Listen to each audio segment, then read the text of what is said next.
Hey boys and girls, I am here to read the last chapter of Who Was Walt Disney? I have my favorite little Lillian today, and she's also going to do a little bit of reading. I have my ears, Mickey on my shirt, all in honor. I got Mickey. Lillian has Mickey too. All in honor of Chapter 11, Final Act of Who Was Walt Disney. All right, here we go. Some men slow down as they age, but not Walt Disney. He had too many ideas to quit working. In 1964, a giant World's Fair was held outside of New York City. Some of the best exhibits were designed by Walt Disney. One was called Great Moments with Mr. Lincoln. An Abraham Lincoln robot got up from a chair. He looked left and he looked right at his audience. Then he shifted his weight from one foot to another and recited a speech about liberty. The robot looked so real that people thought it was an actor. Walt didn't spend much time at the studios anymore. Making movies didn't interest him. Diane and Sharon were both married. Remember, those were his daughters. Walt and Lillian became regular babysitters for their grandchildren. Walt loved having a house full of little children. He often sat on his lawn and watched his wild bunch pile up patio furniture to make backyard forts and rocket ships. He let the kids spend the night at Disneyland and explore it when nobody else was around. Oh my gosh, that would be so fun.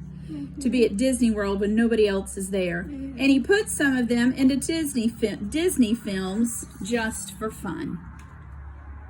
Just picked the Abraham Lincoln robot and building forts.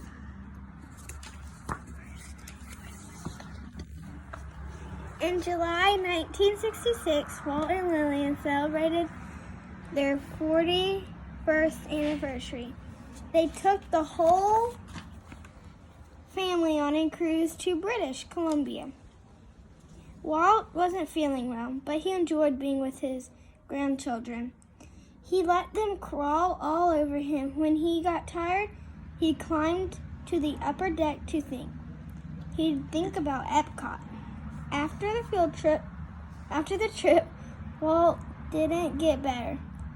Medical tests discovered something very serious. Walt had lung cancer. Walt had smoked cigarettes since his days in France.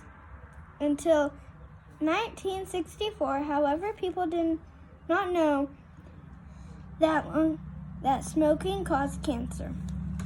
While Walt was in the hospital, Roy came for a visit. He found Walt staring at the ceiling. Walt pointed out where everything was going to go at Epcot.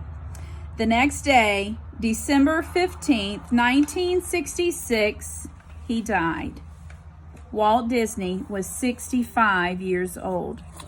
He did not live to see the opening of Walt Disney World in Florida in 1971. That's pretty sad. But Roy was there. He waited to retire until Walt Disney World was completed. Walt Disney has been gone for a long time. However, he is still entertaining people through Disney books, records, movies, toys, and his parks all over the world, where each year millions of families come with one idea: to have fun. And that is the end.